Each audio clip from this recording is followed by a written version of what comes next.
Welcome to Block 2 of our Crazy Patch Block of the Month. The technique for Block 2 is ribbon insertion. In addition to the fabrics and ribbons that were included in your kit, you will also need standard sewing thread for assembling your blocks, and a decorative thread to match or contrast your ribbons.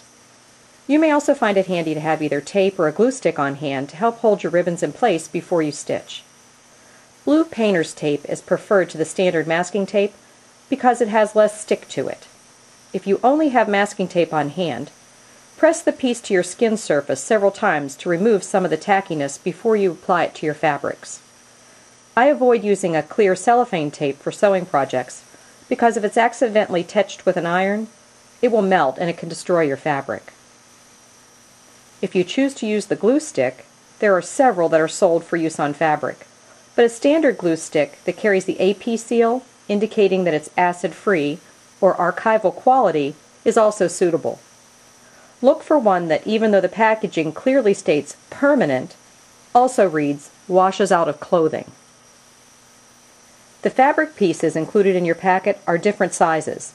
The yellow print is particularly generous because the print on the fabric is especially fun to embellish with beads or hand stitches, and we need to include as much of it as possible now so that we can have more fun later.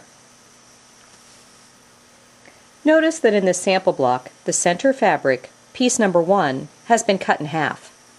Feel free to separate this piece into 2 sections if you prefer to embellish a smaller area with a particular ribbon technique.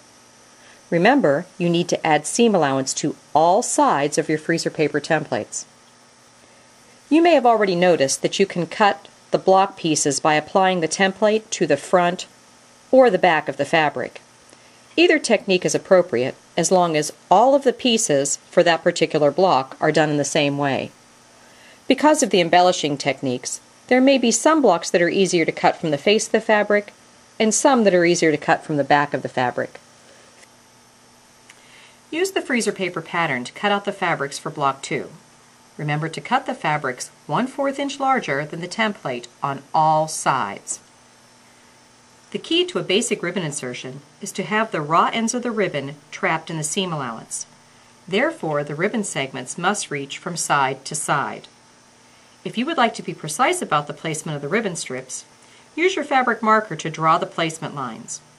If you don't have a removable fabric marker, use a number 2 pencil and only mark in the areas of the seam allowance. When placing your ribbons, remember that the fabric includes a 1/4 inch seam allowance, and the outside edge of the blocks have a 1/2 inch seam allowance. Position your ribbons well within the fabric area that will show in your finished block. I also try to avoid placing ribbon at or near the corner. This eliminates unnecessary bulk in the seam intersections. By trapping the ends of the ribbon in the seam, the ribbon is floating on the surface of the fabric. Therefore, you must secure it in place. The twisted ribbon process begins with the positioning of the ribbons on the fabric. Once they're laid down, mark their position in the seam allowance. Baste one end in place, stitching in the area that will be trapped later into your seam allowance. Apply a bit of glue stick to the opposite seam allowance between your markings. Twist the first ribbon and hold it against your mark and tack it in place. Twist all of the remaining ribbons in the exact same way. Once they've been twisted, baste the opposite end. These ribbons can then be pressed flat or they can remain dimensional on your fabric. They can be tacked in place with tiny hidden stitches tucked into the fold or with beading embellishments the way we've done here. Ribbon loops can be added in much the same way as the twisted ribbon. The loops should be kept short so that they will not droop if your finished project is going to be used as a wall hanging. Feel free to get creative with your loops. This sample shows loops that have been twisted. The simple flat loops can be stitched, offset, or even layered for a more dimensional effect. When assembling your blocks that contain ribbon loops, you will need to pay attention to the direction that the seams are pressed. Pressing the seams away from the base fabric will allow the loops to remain on the base fabric. Pressing the seams toward the base fabric will transfer the loops onto the adjoining fabric.